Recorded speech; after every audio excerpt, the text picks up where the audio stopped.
Boy, this is one special office you have here. Well, like we always say, appearance is everything. You certainly seem to have everything. Yes, well.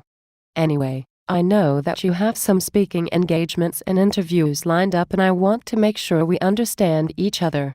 Do you know what I mean?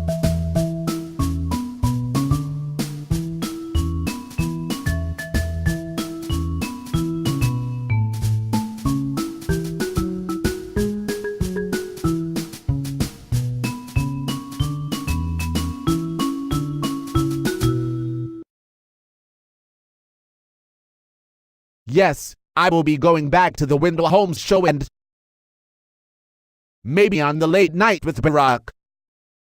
That is always a lot of fun. I am thrilled for you. But we have important matters on the table. There has been more and more talk about the failures and corruption in many of the charter schools we endorse. Failures? What failures? How can we fail when we have the best slogans? Students First is a hit and Educators for Excellence is a great slogan. It even sounds like there are real teachers behind it. Yes, I know it is hard to believe. But we are now being scrutinized. There are people out there that are resisting our reforms. Damn teachers and their union. Yes, them, but we have been working hard to demonize them. Now everything they say to support public education, we have managed to turn against them and make it sound like teacher first. Rule number 1. Make them look like they act to benefiting themselves first. That's why we say students first. Good. I am glad you got that.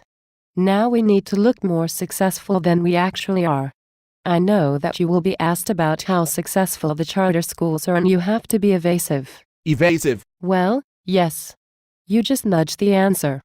Just say, if we weren't successful, then why do our schools keep opening, and why do you think we are such a good investment? Boy, you guys think of everything. There's more. If they bring up the fact that there is a high turnover of teachers at the charter schools, just explain that we have a place for those great teachers who choose to work in educational policy instead of the classroom. Explain that this is all part of the general plan. A general plan? You guys are like an army with generals. Okay, if they bring up corruption, and that is something very likely since the scandal of Uno in Chicago, you should just say that you don't know anything about that. You know we can't be held responsible for every stolen dollar. Just change the subject. Don't forget that fake poverty issue. I know about that one. That is why we won't let them get a word in edgewise. Poverty and underfunding are not responsible for the failures in the public education. Teachers are the reason the public schools are failing. Teachers and the unions. You're my boy there, Pearson.